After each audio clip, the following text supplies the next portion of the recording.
Hello, everybody. Welcome to another episode of Politically Depressed. As always, I'm your host, Eamon McAdam. Today's episode is a really special one because I've invited my favorite writer to sit and talk with me. I wanted the very first guest on this podcast to be someone who I feel does the work that I want to do, only better, in a way that I can only aspire to. And that person is, and always has been, Lina Mounzer. Both of us are writers. Both of us are from Beirut, which is the city at the center of a lot of our thinking and identity and sense of belonging. Which is one of many reasons why I find her writing so fascinating and have always had a special place in my heart. I've read her work for years, and I found her ability to write evocative, personal political pieces just completely unmatched. So that's why I was thrilled that she accepted to have this conversation with me, and the discussion you're about to listen to was just as nourishing and fascinating as I'd hoped. The version you're about to listen to is shortened for public release, and is more concise, but there will also be an extended version which includes all the digressions and random stuff we talk about, and that'll be available for members of our Patreon. If you're not a member of our Patreon, head over to patreon.com/firethesetimes and become a member of our Patreon today. For as little as $5 a month, you help this podcast grow, but you'll also get exclusive content and early releases of all the podcasts under the Fire These Times, as well as an invitation to our monthly hangout. So, without further ado, I hope you enjoy this episode and the conversation you're about to listen to.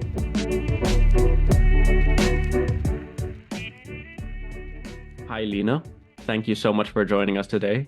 Would you like to introduce yourself in however you see fit? Thank you so much for having me.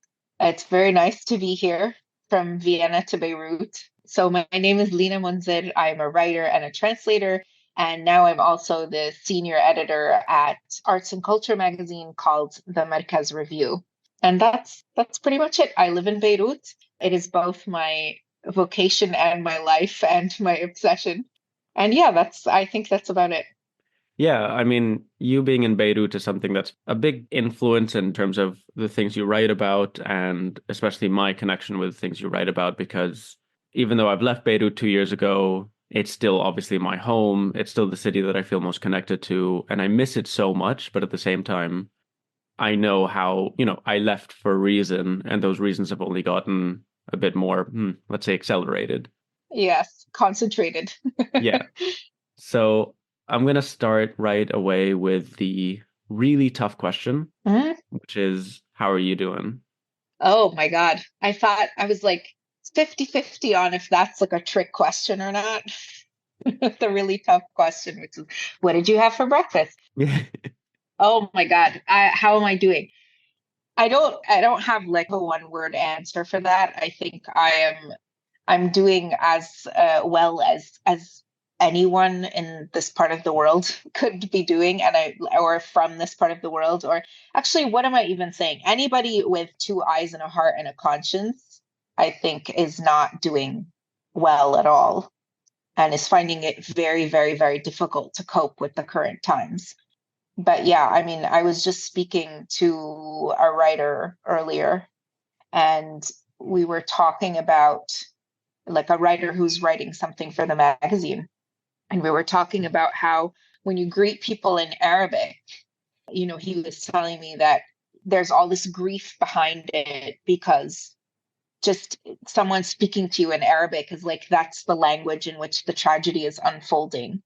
And so even if you say something innocuous, like, hi, how are you in Arabic, you hear all of that grief behind those words because they carry the fact that like none of us are coping very well with this current situation, this genocide that's happening. Yeah. Yeah. I mean, I definitely experienced that here as well. I've been meeting through these protests that I've been going to a lot more Arabs, queer Arabs, Syrians and Egyptians, Palestinians. And yeah, even just the hi, hello, how are you? And obviously there's so much like within the language itself and within the kind of culture around the language. So like this thing of Aishin, how are you? Oh, we're living. It embodies so much. Yeah. And good and bad insofar as it's so sad that we're at that point, but it also holds that kind of at least we're still alive. Hmm. And that's a good thing. Yeah, And yeah, readdressing the kind of priorities there. Because the thing that I can't stand more than anything else is hearing white people complain. I know. Can I tell you I feel like one of the reasons why I feel like I can never leave Beirut is so that I don't have to hear white people complain. Yeah. Again, it's a push and pull. It's great. Yeah. Like it's great being sure that if I hear a plane, it's definitely not Israel. Like it's just some Yeah. commercial, whatever. But at the Hmm. same time, it's just been incredibly alienating. And I kind of don't leave the house much. Everybody abroad who lives abroad has been telling me that, including my mother, who has been living in Canada for the last, 30 some years, like left during the end of the Civil War and never came back except for like brief visits and has no real desire to return. And none of that nostalgia. For her, it was like this place has been so difficult and her life is so much easier there, but she told me that she feels completely alienated and she finds it so difficult to and my mom is like small, very active for, she's like taking Italian lessons and she goes to like these various classes and stuff. And she was telling me that like she almost didn't want to go to class anymore because of the way that people are talking about what's happening. And she's like, I just feel disgusted. I can't speak to anybody. One of my really good friends just came from the US for like 2 weeks for a visit and just like left last week. And she was like, I had to come here to like decompress, to like be with people where I like they can understand all of what I'm going through and I don't have to explain myself. And it's just so I found that like really interesting. Like it's the middle of a war and we are at war here in Lebanon. And there's a lot of tension about how far it's going to spread as well. And yet she came here in order to like decompress and like get enough energy to be able to go back there and continue her life there, where she is safe, but where she also feels entirely alienated from everybody Yeah. around her. And it's not that there are no sympathizers, quote unquote, or like, I mean, there's plenty, we talk about white people and whatever, but like, fundamentally, really, it's kind of like just a really broad category because what we're really talking about is like, I don't know, these kind of like up their asses first worlders, which can be any color of person, frankly, and any nationality.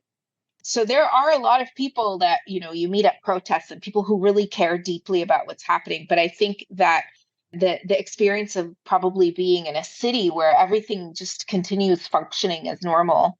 I was in France for 2 weeks in like at the end of January, and I was in Montpellier for a week and then I was in Paris for a week. And they were so needed. Like that's what gave me the energy to be able to continue. But at the same time, it was really jarring to go there and be like, oh, like life is just continuing apace for people. Like they just wake up and they go to cafes and they like it was so weird because like life is not normal here in Beirut, it's just not normal. So in a way, you feel like you feel sane, you know, when the world around you mirrors that. So like that's exactly where I've been thinking a lot about, where it's like it doesn't feel normal, but in a way it feels more normal than here. Like this Hmm. being here in Europe feels like living in the delusion, like living Hmm. in the bubble. So, okay, there's actually one thing that I do want to talk about because we're recording this now in 2024. And what I find happening a lot when I talk about things, and especially now that I've started this podcast only like a couple months ago, I am talking exclusively, almost exclusively about Gaza. Hmm. But when I'm talking about collapse, when I'm talking about this state of mind, this kind of alienation and everything, it's been years. And so I find myself talking about 2020 and 2021 and kind of flattening it. But a big reason why I wanted you to be, the very first guest on this podcast, on this show, because I remember your writing was keeping me sane. And I felt like I had a similar task. I took on the same task as you. I saw what you were doing, and I felt like that's what I want to do, which is to name the thing. Hmm. Because 2021 sounds like a one thing, but it was a long, slow, absurd process that just had so many, every day was a new situation. Mm-hmm. And so it felt like a really important task to name what we're all experiencing. And some of my like proudest, some of my feelings of achievement is the moment that I was able to name it and Mm-hmm. to help others by sharing it. Mm-hmm. But however, I have noticed, and this is going back a couple of years already, but definitely even now, that there was a point when we kind of just stopped. There was a feeling where it's like, I can't keep naming this. Like it's because I named it a week ago and it's completely changed now. Mm-hmm. And so I don't know if I wanted to bring that up and ask you, like, do you remember when that moment was when it was like, I can't keep trying to keep up because I feel like it was exhausting. And it got to the point where it's almost pointless Mm-hmm. because we're hitting a point of collapse, of absurdity that defies, um, Description. yeah, Yeah. Yeah, I mean, that's very true. For me, when I just stopped, it was very clear. So what happened was 2021, what you referred to as 2021, for me, it's like it began with like October 2019 yeah, with the uprising, just in terms of this incredible shift. And I think that the way that we have been living since then is with a complete inability to picture the future, which is like a really exhausting way to live, right? Like you cannot picture the future because you literally don't know what it's going to look like. You don't know what the circumstances are going to be like. You don't know what is going to happen.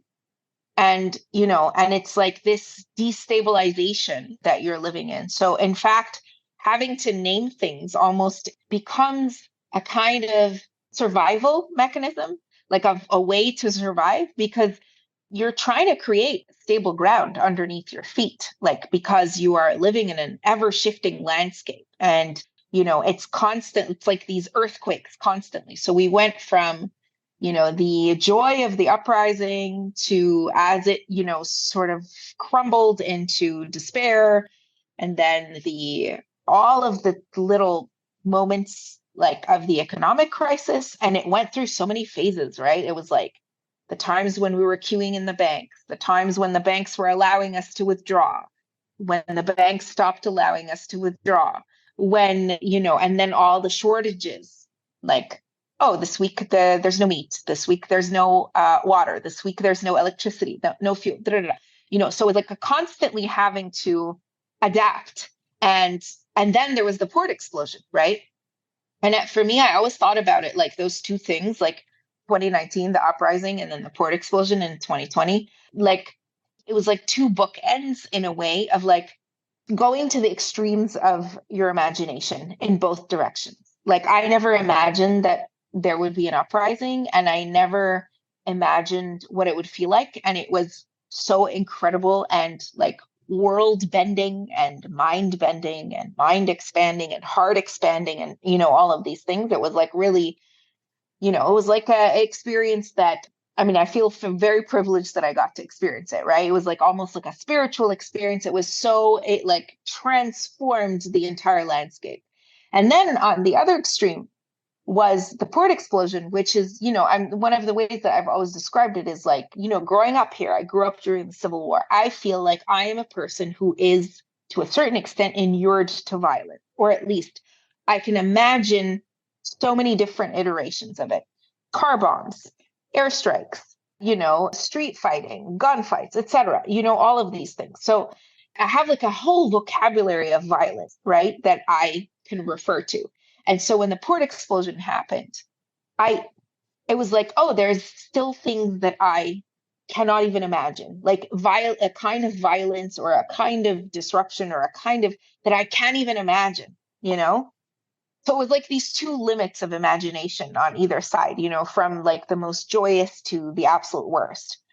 And and still there was this need to try and understand and grasp, et cetera, et cetera. And then I had a literature residency at the end of 2021 in Switzerland. And so up until that point, I had been writing a column. I was writing a column for Orient, which was like a local paper. And then I was also writing for the New York Times, who, God forgive me, I will never write for them again. Not that they would ever ask me to do so again. But anyway, so at the time it was like I was also writing for them pretty regularly. So like my job was to kind of try and explain what was happening, both to a foreign audience and to a local audience. And it was quite interesting actually having the experience of like writing to a local audience and a foreign audience at the same time. Obviously, I wrote very different kinds of things in different kinds of ways. Anyway, then I went to Switzerland and I think that's when I fell silent. I don't know that I've really written anything that is like very significant since then. I mean, I've written other stuff, but I haven't, it was so jarring for me to go from, I went to this like beautiful little village in like the foothills of the Jura Mountains, and, I had this little studio that like overlooked a vast green valley. And then there was like Lake Geneva in the distance, and then the Alps behind it, right? And here's this like tiny village with like one local store and herds of cows feeding on like emerald green grass. And then the way it's evening is you hear their bells like gently sort of, tolling as they walk back to their house. And I was like, oh, the whole time that we were living that, this was here. And people were like living this. And, and all the people that I met there was like, writers from around the world. Everybody was talking about like the trauma of COVID and like how traumatic COVID was. And it was, again, so jarring. I'm like, COVID was really the least of our worries. Like, it was like the least of our problems. Like, it sort of came on top of everything and like complicated and like made everything so much shittier. But like, I don't know about you, but like, I remember our fear of COVID was our health system is collapsing. I don't trust like, it's not just about having COVID, it's about getting really sick and having to go to a hospital where there's like a shortage of medicine, shortage of beds, shortage of doctors. Like, like that, how the fuck do you even do that? Like, it's just, and I find it kind of absurd. Like I'm saying all of these things now because, like, in light of the situation with Gaza, like all of this is so much more stark and so much more jarring and so much more horrible. But like, there was that we were living these extreme circumstances, and then all of a sudden you go to a place and you're like, oh, like life was just going on, like here, as like people were dying of hunger in Lebanon, and like entire families are like reduced to begging in the streets, and people are like literally committing suicide because they can no longer pay for children's tuition, like just this extreme misery of people's life savings gone completely.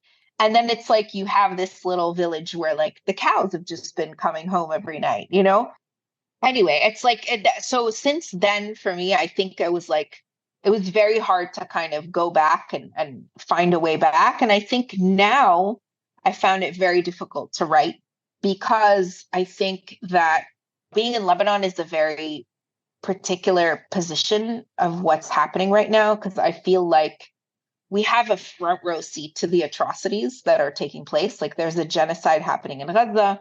There is also war in the southern part of the country.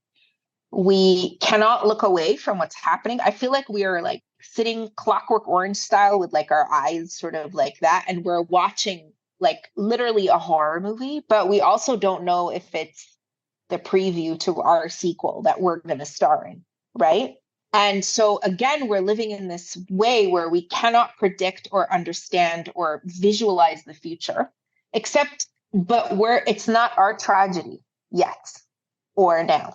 So I feel almost like it's hard for me to talk about it. Like I can't even talk about it, right? Like it's like everybody I know is like living with this fear, but then like how do you quantify fear against what we're seeing actually happen to people every day, right?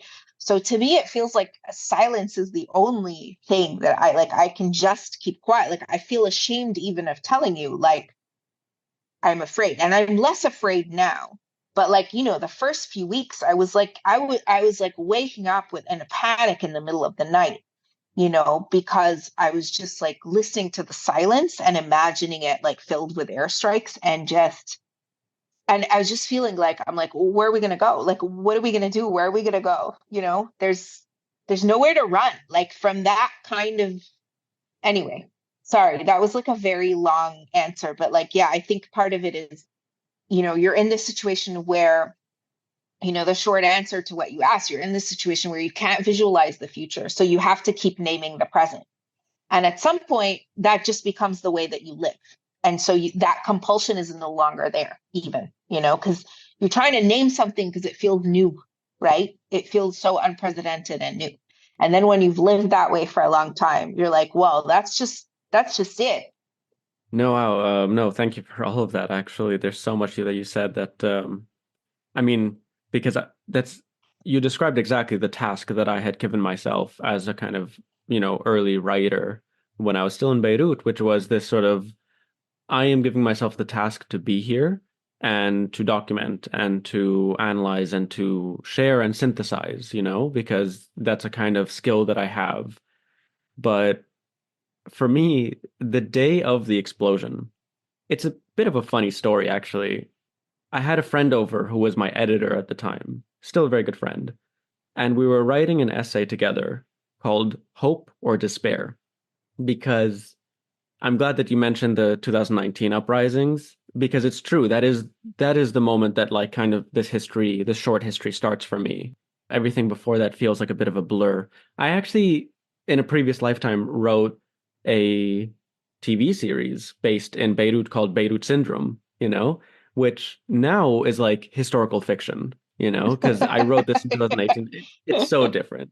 It's Right. like so premised on this thing of like I hate Beirut, but if I leave, it's whatever. It's like a bittersweet thing. And now it's like no, Hmm. there's none of that charm of that like ye. Yeah. Yeah. But so from 2019, obviously momentum and then dipped and everything. So I was writing this essay called Hope or Despair because I'm noticing a lot of people, and I felt my goal was to keep my finger on the pulse Hmm. and to be able to name the thing. That to me is like a moment of success. If I write something like the one essay that I feel like I wrote at the time that did this was an essay called like Depression and Revolution. And I got a lot of people who like I was, standing at the time, these like revolutionary, cool, feminist, whatever, writing me and being like, thank you for saying this. And I was like, oh my God, you're saying thank you to me? No, thank you.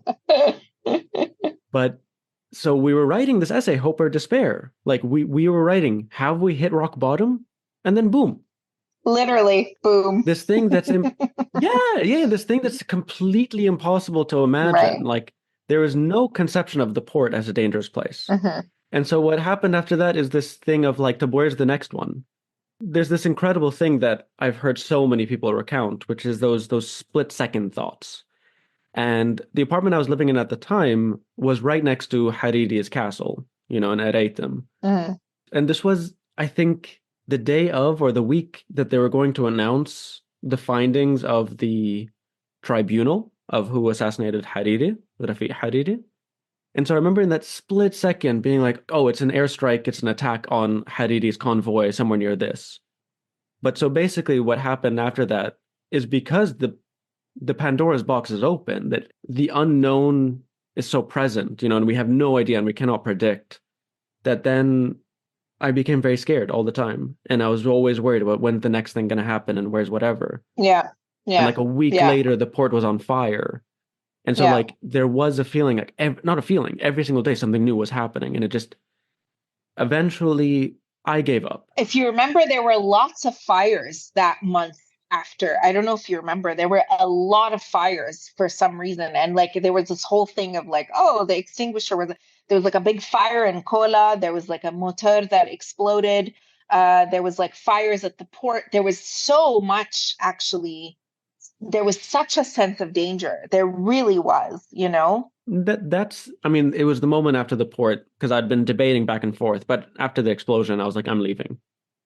I can't. Yeah. And I remember, I know several people who like packed up and left in the weeks afterwards. Like just yeah, I mean, yeah. well, for me, I don't have a passport. So I got married, and it took me like 8 months Yeah. to get the paperwork, and within those 8 months were really torturous. But I remember I Mhm. almost stopped applying, and I kind of got used to things. But then December 25, the Israeli jets that shot over Beirut to Lat'i or something. And again, Mhm. because in that moment, That was that was terrifying. That was really, that yeah. was really terrifying. And again, when I saw it, I remember Yeah. thinking to myself, they're nuking us. And I Mm. didn't feel crazy for thinking it. So you know what I mean? Like, because the possibilities are endless, and khalas, there's nothing that's impossible Yes. for me anymore. And I'm constantly living in this idealized like worst case scenario. The way that I describe this long moment is that feeling when you're leaning back on a chair and you hit that point of no return and your heart Mm. drops because you know you've lost touch with the balance, but it was like perpetual. It was like a constant feeling of falling. And that's exactly what I like escaped from. And so, but again, Mm. but when I was there was this feeling of I'm not going to write anymore because just surviving it is enough. And I'm not able to name any of this. And so I don't know. So I really wonder then, like, what is the role of writers then? Because if silence feels like the right thing to do. I have a friend who's a novelist who told me not so long ago that he said that like silence is part of the writing process, like that you go through periods of silence sometimes, and that makes a lot of sense to me. I think that that's like very wise and very true. And yeah, it's like sometimes you just have to gather your words.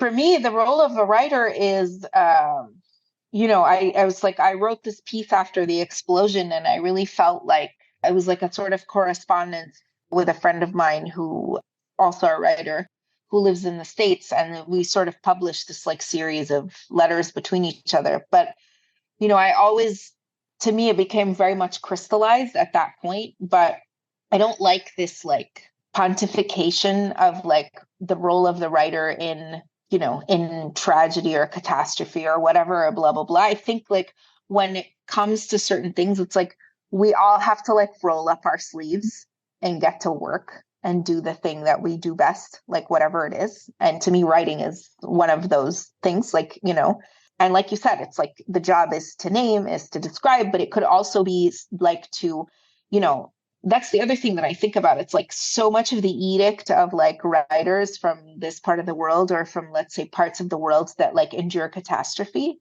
is like you are asked to be a documentarian, and so somehow you're not allowed to use your imagination. You are not allowed to make things up or to have, let's say, like that your goals are like really aesthetic literary goals as opposed to, so I also reject that, that this idea like if you want to describe, you can describe. If you want to create like escape worlds, you can also do that. This all of it's like you just I think for me that the point of it is work, to do like a kind of to do a kind of work, to be able to do a kind of work, but like to do a work that is somehow useful. And by this, I don't mean like the busy work of capitalism. I mean, I do think that there's something called like a labor of love, and it's like love in action. That to me is what writing is somehow, because I love it. So I love it as much as I hate it. Yeah. I've been discovering that the thing that I hate most about writing is writing, Mm, and then editing and everything. And that's why I've moved towards podcasting and really mm, reframing how I'm conceiving of. I've seen Susan Sontag in conversation with John Berger. It was a really cool conversation, actually. I randomly discovered it a week ago about storytelling, and that the writer is another name for the storyteller, but more with this idea of written word. But I do think I come from a much longer line of oral tradition of storytelling, mm, and a part of writing for me is this kind of connection. Again, and that is something that I've learned from you, that when I read your work, there's that feeling of being seen. Again, it's not necessarily learning something new, but having confirmed something that I always felt but was not able to synthesize and to put into words. And yeah, you're right. A part of it is imagining. A part of it is, I think one of my favorite essays you've written is this one that sort of parallels the sewers of Beirut with the post-war destruction and construction, let's Yeah. say. Because, yeah, analogies and metaphors are really powerful when done well. Hmm. But yeah, in this present moment, it feels like constantly deliberating, like, so what are we meant to do? Because not meant to do, there's things that are very obvious and immediate, but it's questioning or throwing up so many conceptions we already had that like all we need to do is name it or show it, you know? Mm. But what we're Absolutely. finding, yeah, yeah, and what I think so much of the dilemma of so many Palestinians in Gaza is that what more do you want us to show you? Like, Right. what is the image? What is the number? What is it that once we show things will change? Because they've been showing some of the most extreme, horrific, like evident cases, and then nothing's shifting. And there's this kind Hmm. of I've been thinking a lot about Mu'taz, the journalist, because he's left. And so Hmm. it's like obviously an extreme example of some of those experiences that we've been talking about, of like now Absolutely. experiencing Yeah. genocide from outside Hmm. and knowing it's still happening while the world's going around. So seeing him at an airport, for the first time in his life, at a 25-year-old man. But yeah, there's this, he's been talking about he left and his mission is, well, he did what he could there and nothing was changing. So he wants to go out and be like, "Tab, what's going on? What do you Hmm. want to see?" Hmm. Yeah, no, you're absolutely right. You're absolutely right. It's like this. And I always think about like Mahmoud Darwish's book, ذاكرة للنسيان, A Memory for Forgetfulness. It's basically a memoir of a single day in August in 1982 during the Israeli bombardment of West Beirut, which was extremely violent, extremely brutal, very much like what's happening in Gaza. I think they killed something like 17,000 people within like a month. And I mean, obviously they've surpassed those records now, but it like just absolute brutality. And like, the also trying out new weapons on people and, things like the indescribable things that some people talk about. And like, they flattened a lot of West Beirut. Anyway, There's actually there's a good essay by Justin Salhani about drawing these comparisons, and we've done an episode for the Fire These Times talking about these parallels and these sort of stories from 82. I think even Darwish was living in Beirut at the yeah, time. yeah, he was. He talks about being, yeah, I saw Justin's essay when he goes to Sabra and Shatila and talks to the people there as well, about what's, their memories then versus now. But yeah, so Mahmoud Darwish is Dhakr al-Nisyan is set in Beirut and it's about like a single day about that. And so, a lot of it is also he sort of goes back and forth in time. It's like a very long prose poem, and I love it because to me it's also like it's almost like an instructional on how to write about war during wartime, right? And so there's like a line or a scene that I always come back to where he says, what good is poetry when people have been reduced to such a state of nature that they are rejoicing over water gushing from a broken pipe on the road, right? Because there's no water. So like people are like there's a water line that breaks and like everybody rushes towards it to like drink this dirty water. And so it's like, he shows like people are reduced, quote unquote, to this state. And at this, so like what good is writing? What good is poetry? What good is naming things or like creating something beautiful or even imagining when this is what war does to people? And the whole book is somehow an attempt to answer that question and also not really give it any clear answer. But I mean, that's why I think that the function of writing has to be more than simply just naming and describing. And, what it is, I don't know. I think that that's something that the reader decides. I don't think it's necessarily up to the writer. I think it's the reader who decides. And at the same time, it's like you also can't like like you can't load it with that much as well. Like it's not going to change everything. It's not going to be like this one thing that happens. It's an accumulation. I mean, again, we literally, besides all of the horrors that have been taking place and like all of us seeing the worst images we've ever seen, we also saw somebody literally light themselves on fire, you know, in order to draw attention. And there are still people who are like completely with blinders on, like absolutely refusing to look or to, anyway. There are so many things that I feel like should move people. And it's so jarring to see people not moved and continuing with the same inertia. There is actually another piece of media from 1982, which is Jocelyne Mm, Saab's Beirut Ma hmm Ville. And that to me is also a really interesting example, a really I return to it as well of how to document war or how to do something because it's not just a documentation. She does do her own. There is artistic choices and there are hmm hmm or the other day I watched Jenin Jenin by Mohammed Bakri hmm and there was a choice there to have the one character, the one person that he's been interviewing that sort of carries you throughout the film, who is this mute man who's sort of with his hands playing out what he saw over there, this and the gun and the explosion or whatever. Like, I don't know what any of this means. I will think a lot about it, but it's this idea that, yeah, there's still room for new ways of conceiving writing and doing art because the problem is it feels gross to do anything, but it also feels gross to do nothing. hmm I agree. I mean, that's why it really is to me like you roll up your sleeves and you get to work if you can. There's a lot of ego that I think needs to go, and Yes. that I've definitely, you know what I mean, like of just I'm not just a writer, and there's not like a status of no, I'm a writer. I'm not going to go hand out pamphlets or go post whatever. There's a kind of owning up to your own like civic duty or your own political duty and your own, I don't know.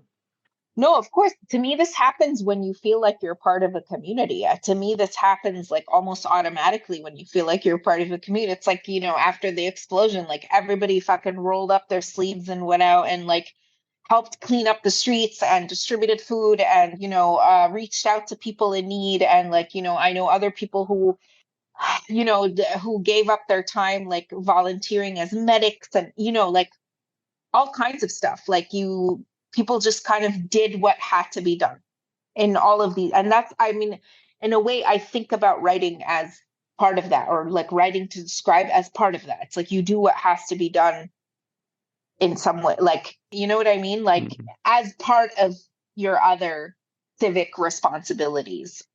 Which is what, like, I feel like, a lot of the journalists on the ground in Gaza, I mean, that's how they're documenting things. It's like, let's roll up our sleeves and get to work. Like, this is what we're doing. This is what we have to do. And some of them do it along with food distribution, with aid distribution, with this, with that. And, it's like, yeah, to me, these are part and parcel of the same thing. And it's, just to like circle back to what you said at the very beginning, it's this idea of community where you were saying, like in Beirut, you feel part of a community because everybody is going through the same thing. And like they'll tell you, Alhamdulillah, Saleme after the explosion, or, I remember also after the earthquake, which again was one of those things where we can't talk about it because like what happened in Syria and Turkey is so horrible, but it was pretty terrifying in Lebanon as well.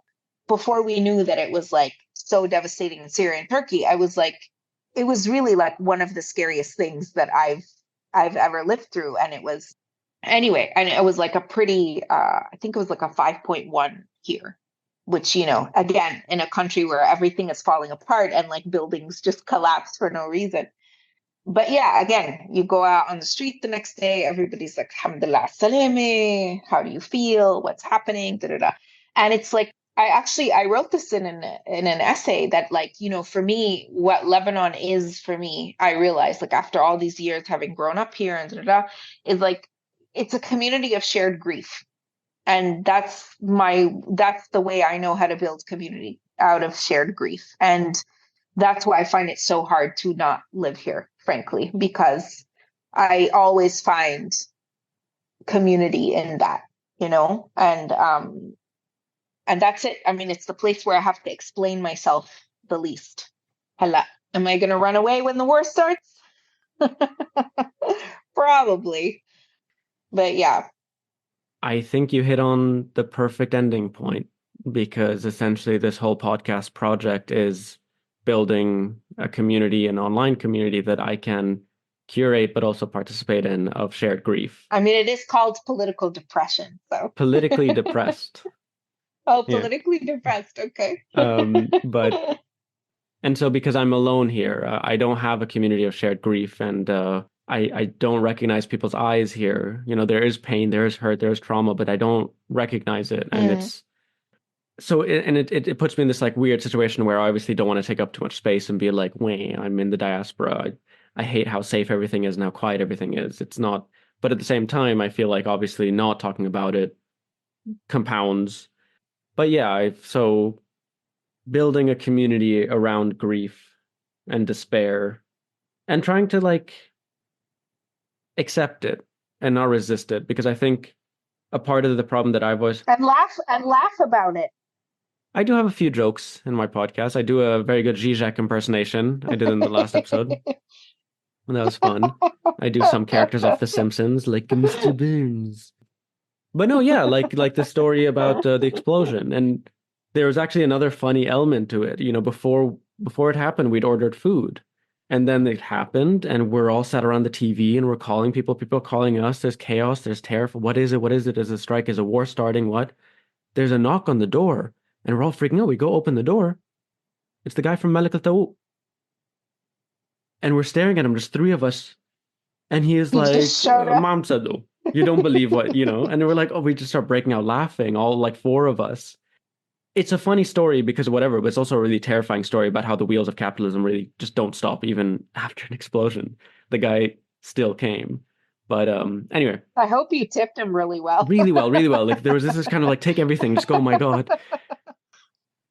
Speaking of community, of shared grief, I mean, for me, during that time, I know it sounds silly, but like there were so many of us on Twitter that got to know each other on Twitter and through Twitter. And you know, you're one of those people for me. It's like there's people that we would like, you know, share things, talk about things, comment on things, da, da, da. And there was like, you know, there's like a group of Lebanese people from that time that to me, like I will always have affection for that group of people because we really were kind of like all going through these things in real time together, you know? And yeah, that's like one of the good things about online communities is like, you know, it wasn't just the people around me who I was seeing and telling me, Alhamdulillah, Salima in person. It was also the people who were in different parts of the city or in different parts of the country, also living through this stuff, talking about it on Twitter. And, you know, so yeah. I actually remember that so much, and I have one last anecdote about it. I remember a few weeks after the explosion, I was up at late at night because I stay up really late, and it was like 3 a.m., 4 a.m., and there was a thunderstorm.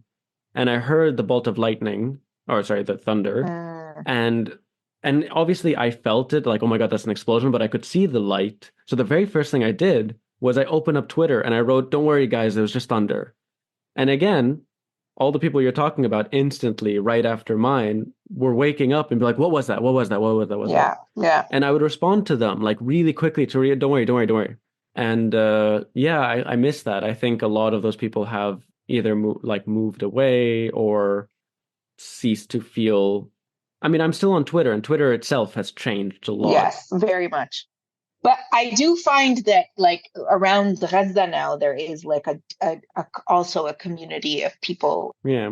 Yeah. And I mean, that sounds like a very similar community that I'm trying to build for myself around this podcast. And my God, I've gotten some really heartwarming responses to my podcast. Just like, thank you. Like I've been feeling these things and it's hard to express them. So like, thanks for naming it. And that's not nothing. That is something, you know? Like that is something pretty significant. Thank you. I mean, it's sorry. I try to do what I can, and okay. Thank you so much. I really appreciate this conversation, and I knew it was going to be amazing. Thank you for having me.